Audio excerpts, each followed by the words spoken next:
సాయిరామ్. అందరూ మహానుభావులు, అందరికీ వందనములు.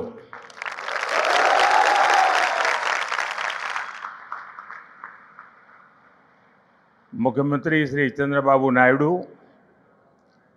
केंद्र में मेरे सहयोगी राम मोहन नायडू, जी किशन रेड्डी, भूपति राजू, श्रीनिवास वर्मा, सचिन तेंदुलकर जी, डिप्टी सीएम पवन कल्याण जी, राज्य सरकार में मंत्री नारा लोकेश जी, श्री सत्य साई सेंटर ट्रस्ट के मैनेजिंग ट्रस्टी आर.जे. रत्नाकर जी, वाइस चांसलर के चक्रवर्ती जी, ऐश्वर्या जी, अन्य सभी महानुभाव, देवी और सज्जनों, साईं राम। साथियों, आज इस पावन भूमि पुट्टपर्थी में आप सभी के बीच उपस्थित होना मेरे लिए एक भावात्मक और आध्यात्मिक अनुभव है। मुझे कुछ देर पहले बाबा की समाधि पर श्रद्धा सुमन अर्पित करने का अवसर मिला। उनके चरणों में नमन करना, उनका आशीर्वाद प्राप्त करना, ये अनुभव हमेशा हृदय को भावनाओं से भर देता है। साथियों, श्री सत्य साई बाबा का यह जन्म शताब्दी वर्ष हमारी पीढ़ी के लिए सिर्फ एक उत्सव नहीं, यह एक दिव्य वरदान है। आज भले ही वे हमारे बीच दैहिक स्वरूप में नहीं है, लेकिन उनकी शिक्षा, उनका प्रेम, उनकी सेवा भावना आज भी करोड़ों लोगों का मार्गदर्शन कर रही है। 140 से ज्यादा देशों में लाखों जीवन नए प्रकाश, नई दिशा और नए संकल्प के साथ आगे बढ़ रहे हैं। साथियों, श्री सत्य साई बाबा का जीवन वसुधैव कुटुंबकम का जीवंत स्वरूप था। इसलिए उनका ये बर्थ सेंटेनरी वर्ष हमारे लिए यूनिवर्सल लव, पीस और सर्विस का महापर्व बन गया है। हमारी सरकार का सौभाग्य है कि आज इस अवसर पर 100 रुपये का स्मृति सिक्का और डाक टिकट भी जारी किया गया है। इस सिक्के और डाक टिकट में उनके सेवा कार्यों का प्रतिबिंब है। मैं इस शुभ अवसर पर दुनिया भर में फैले सभी श्रद्धालुओं, साथी सेवकों और बाबा के भक्तों को हृदय से बधाई और शुभकामनाएं देता हूं। Friends, the central value of Indian civilisation is seva और service. All our diverse spiritual and philosophical traditions ultimately lead to this one ideal. Whether one walks the path of bhakti, jnana or karma, each is connected to seva. What is bhakti? Without service to the divine present in all beings. What is jnana? If it does not awaken compassion for others. What is karma? If not the spirit of offering one's work as service to society. Seva paramo dharma is the ethos that has sustained India through centuries of changes and challenges. It has given our civilization its inner strength. Many of our great saints and reformers have carried forward this timeless message in was suited to the times. Sri Satya Sai Baba placed seva at the very heart of human life. He often said, love all, serve all. For him, seva was love in action. His institutions in education, healthcare, rural development, and many such areas stand as living proof of this philosophy. They show spirituality and service are not separate but different expressions of the same truth. Further, someone inspiring people while physically present is not uncommon, but the seva activities of the institutions created by Baba are increasing day by day despite him not being with us physically. This shows that the impact of truly great souls does not decrease with time, it actually grows. साथियों, श्री सत्य साई बाबा का संदेश केवल पुस्तकों और प्रवचनों और आश्रमों की सीमाओं में नहीं रहा है। उनकी शिक्षा का प्रभाव लोगों के बीच दिखता है। आज भारत के शहरों से लेकर छोटे गांवों तक, स्कूलों से लेकर आदिवासी बस्तियों तक संस्कृति, शिक्षा और चिकित्सा सेवा का एक अद्भुत प्रवाह दिखाई देता है। बाबा के करोड़ों अनुयायी बिना किसी स्वार्थ के इस काम में लगे हैं। मानव सेवा ही माधव सेवा है। ये बाबा के अनुयायियों का सबसे बड़ा आदर्श है। उन्होंने ऐसे कई विचार हमें सौंपे जिनमें संवेदना, कर्तव्य, अनुशासन और जीवन दर्शन का सार मिलता है। वो कहते थे, help ever, hurt never, less talk, more work. हम सभी के मन में आज भी श्री सत्य साई बाबा के ऐसे जीवन सूत्र गूंजते रहते हैं। साथियों, साई बाबा ने अध्यात्म का उपयोग समाज और जन कल्याण के लिए किया। उन्होंने इसे निष्काम सेवा, चरित्र निर्माण और मूल्य आधारित शिक्षा से जोड़ा। उन्होंने किसी मत या सिद्धांत पर अपनी शक्ति नहीं लगाई। उन्होंने गरीबों की सहायता की और उनके दुखों को दूर करने के लिए कार्य किया।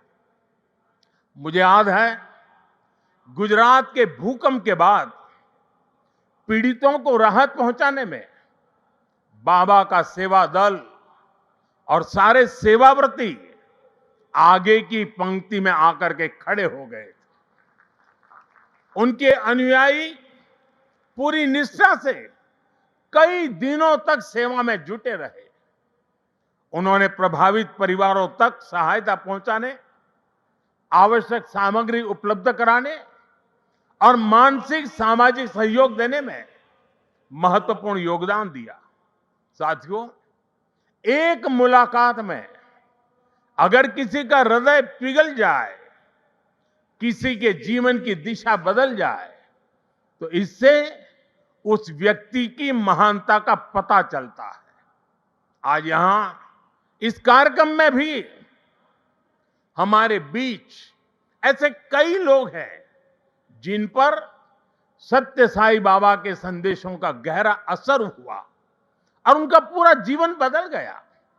साथियों, मुझे संतोष है कि श्री सत्य साई बाबा की प्रेरणा से साई सेंट्रल ट्रस्ट और उससे जुड़े संगठन सेवा को ऑर्गेनाइज इंस्टीट्यूशनल और लॉन्ग टर्म व्यवस्था के रूप में आगे बढ़ा रहे हैं।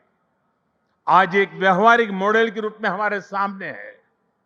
आप सभी पानी, housing, health care, nutrition, disaster support और क्लीन एनर्जी जैसे क्षेत्रों में अद्भुत कार्य कर रहे हैं।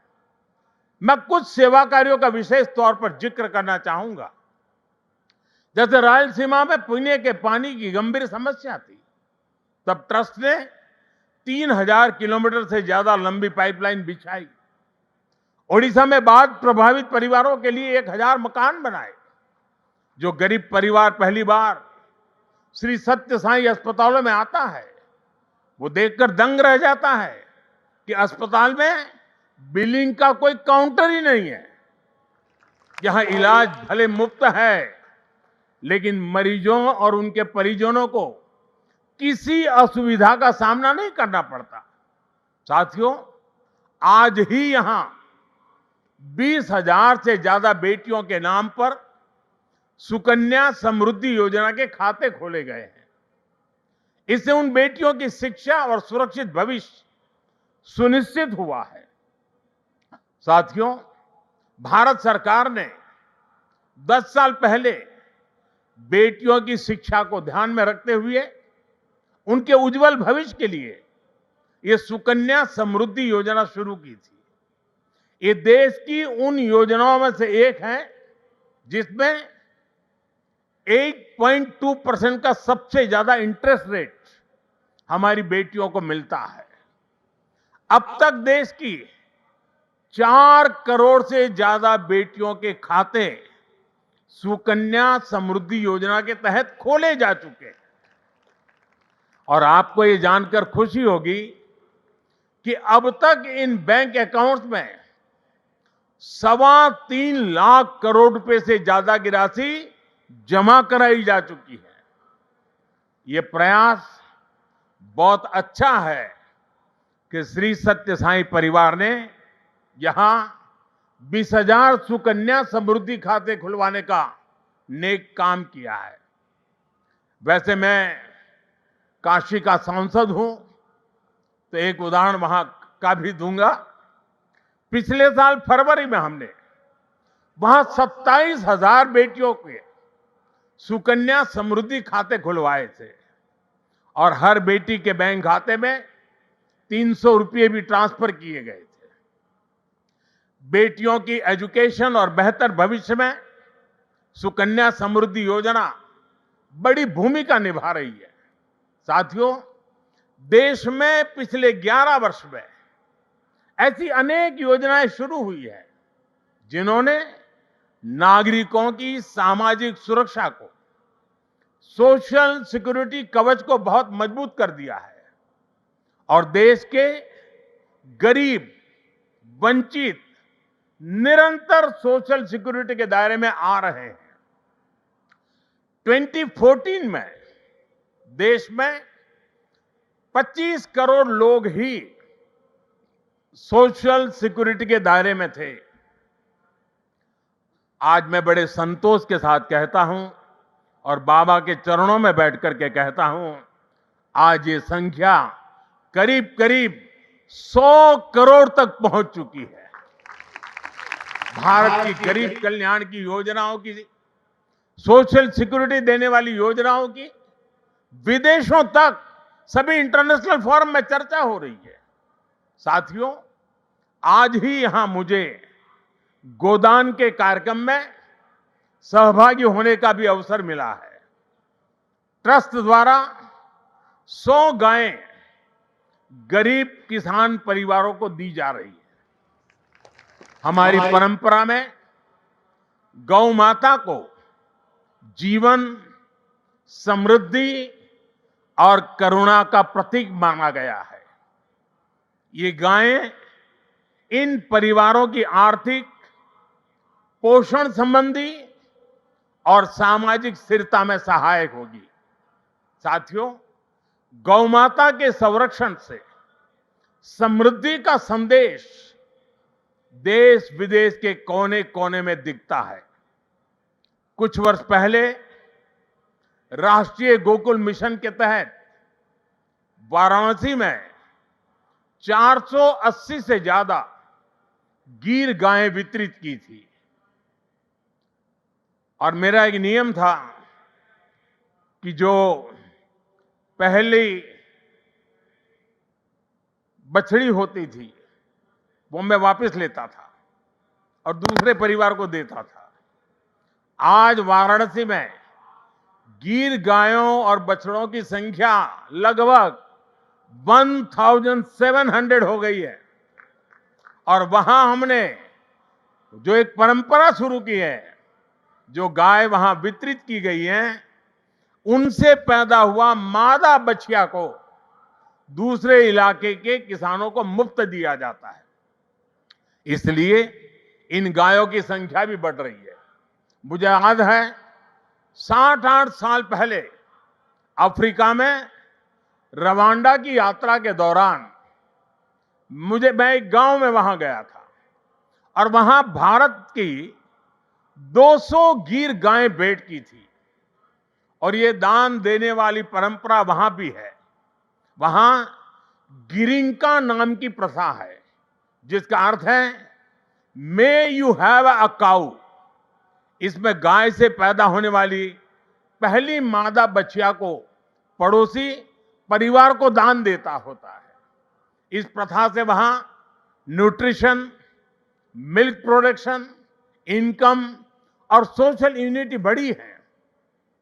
साथियों, ब्राजील ने भी भारत की गीर और कांकरेज नस्लों को अपनाकर उन्हें आधुनिक तकनीक और वैज्ञानिक प्रबंधन के साथ आगे बढ़ाया है और आज वे बेहतर डेयरी परफॉर्मर्स का स्रोत बन गई है।